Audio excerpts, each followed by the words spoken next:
What's going on, guys? It's your boy Emery Reigns here, bringing you my first Dead or Alive 6 tutorial. This series is actually going to be called Beginner to High Level, and in this video series we're going to go ahead and break down certain mechanics about the game that can help you level up as a player, whether they be defensive tactics, offensive tactics, or just tactics in general to help you level up in the game. So the first defensive tactic that I thought I'd go over with you guys is going to be the art of fuzzy guarding. For those of you that don't know what a fuzzy guard is pretty much a defensive tactic or movement that was designed to help you avoid being grabbed or hit at the same time. The main time you're going to use a fuzzy guard is when you're done doing a safe move and you're trying to avoid someone throwing that safe move and also getting hit by somebody. And it can actually be really annoying when someone tries to grab your safe moves often, and it kind of puts you in this mind game where, do I want to hit a button at being -7 or -6, or do I actually want to try to do something that can keep me safe from being grabbed or being hit? You're completely safe in DOA as long as you're -7 and down. So -7, -5. Your character is actually considered safe unless you're going against a grappler character. So grappler characters in this game have 4-frame neutral throws, which can be broken, and they have 6-frame forward throws, which cannot be broken if you're going against a grappler character. So if you're -7 against a grappler character, you're completely unsafe. But if you're going against a striking character like Rig has a traditional 7-frame forward throw and a traditional 5-frame neutral throw. The 5-frame neutral throw can be broken as well, and the 7-frame forward throw cannot be broken. So if your character is -7 against, let's just say for example, a Rig, you can actually break his neutral throw and you can fuzzy guard his forward grab as long as you're -7 and down.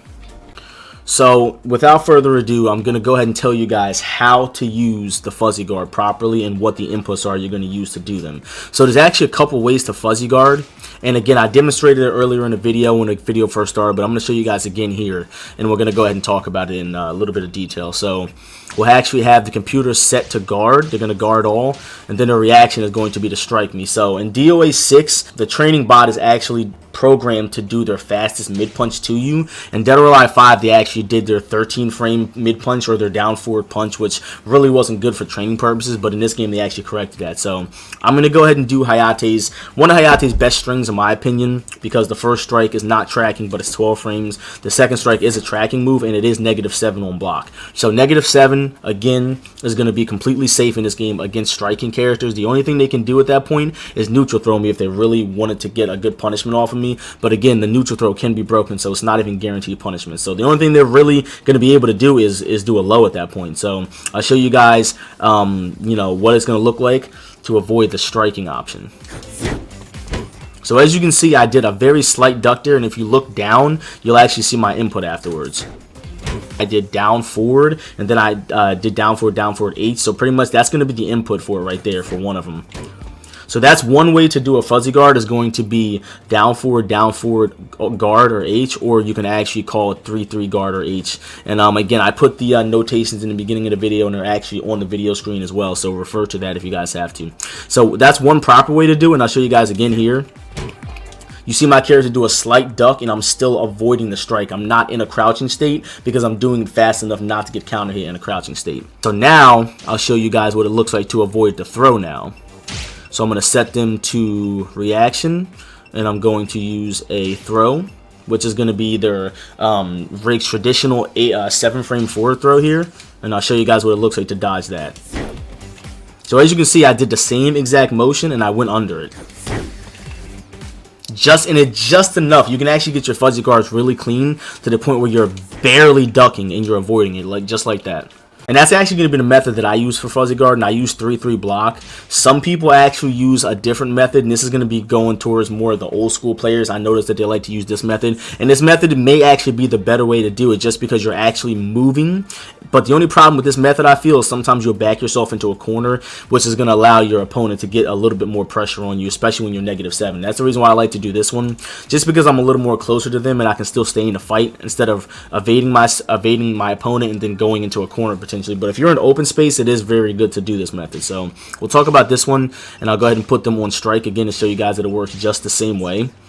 So what you're going to do here to do this method is it's actually going to be 3-3-7. 7 is actually going to put you in a free step state, but you're still going to be guarding. As you can see, Hayate still has his hands up. When your character's not guarding, you see how Hayate's hands are opened up like that? That means you're not guarding and you're not safe against strikes. But you can see his hands are still clenched and he's still going to be guarding. So I'll show you guys what this one looks like. So as you can see, it's the same exact, it looks like the same animation, but your character actually will walk afterwards. Also, I'll show you guys what it looks like if they try to go for the grab. It's going to be the same exact thing. So as you can see, it's the same exact thing. The animation looks very similar, but I am going to start free walking afterwards, as I said.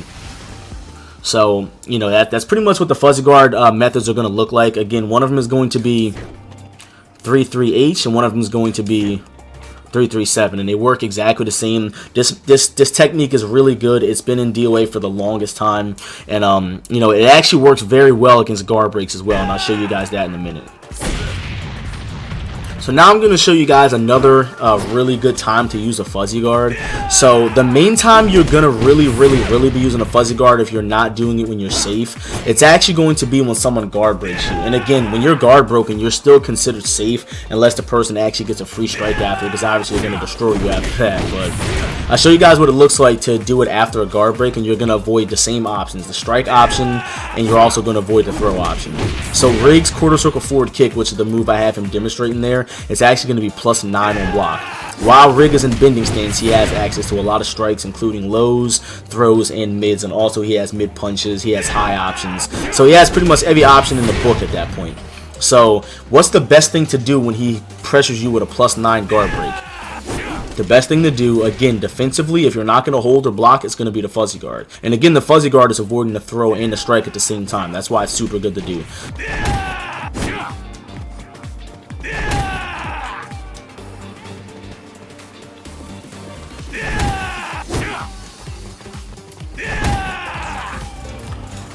Alright, so now that you guys know how to do a fuzzy guard, what they're used for, when you're supposed to use them, and why they're good, now we're going to talk about how you beat them.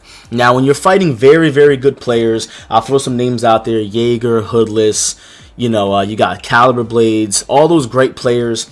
They're using fuzzy guards. I'm telling you guys right now, you might not even see it because it happens so fast, but all these top players are using fuzzy guards, and it's something that's been in the game for a very long time, and not only DOA, it's a very good defensive tactic you can use. So now you guys are probably, you know, curious, since this damn technique is so good, how do you beat a fuzzy guard?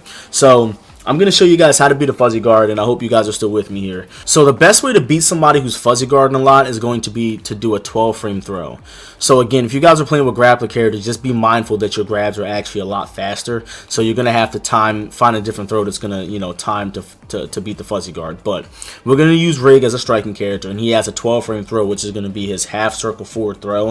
And this is going to be one of his most powerful throws because he gets a big combo off of it. So if you really want to beat somebody who's fuzzy guarding a lot, you want to use a 12-frame throw. The reason for that is because if your character is if someone's fuzzy guarding under a 12-frame throw, that means they're actually committing to a duck at that point, and you can actually open them up with mids.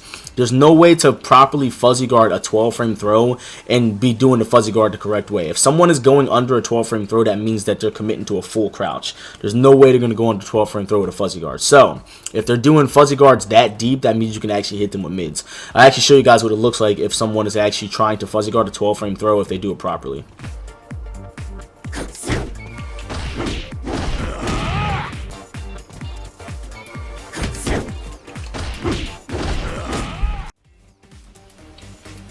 So that's going to do it for this video, guys. I really hope you guys really did enjoy the video. I hope it helps you out, you know, along the way with your Dead or Alive training and your Dead or Alive journey as a competitive or even a casual player. Again, I really hope this video helped you guys. And just make sure you leave a like, a comment, and a subscribe in the comment section. And that's going to do it for the video, guys. I really hope it helped you out. I hope these tips are helping you guys. You know, if you guys have questions at all, please be sure to leave them in the comment section. I'm here to help. I'll be glad to help you guys out. Again, just make sure you guys leave a like, a comment, and a subscribe. Leave your thoughts in the comment section. Be sure to check out the Twitch page as well at twitch.tv/EmeryReigns and on all social media platforms at EmeryReigns. I hope this video helped you guys. You guys keep on fighting, and I will see you guys next time.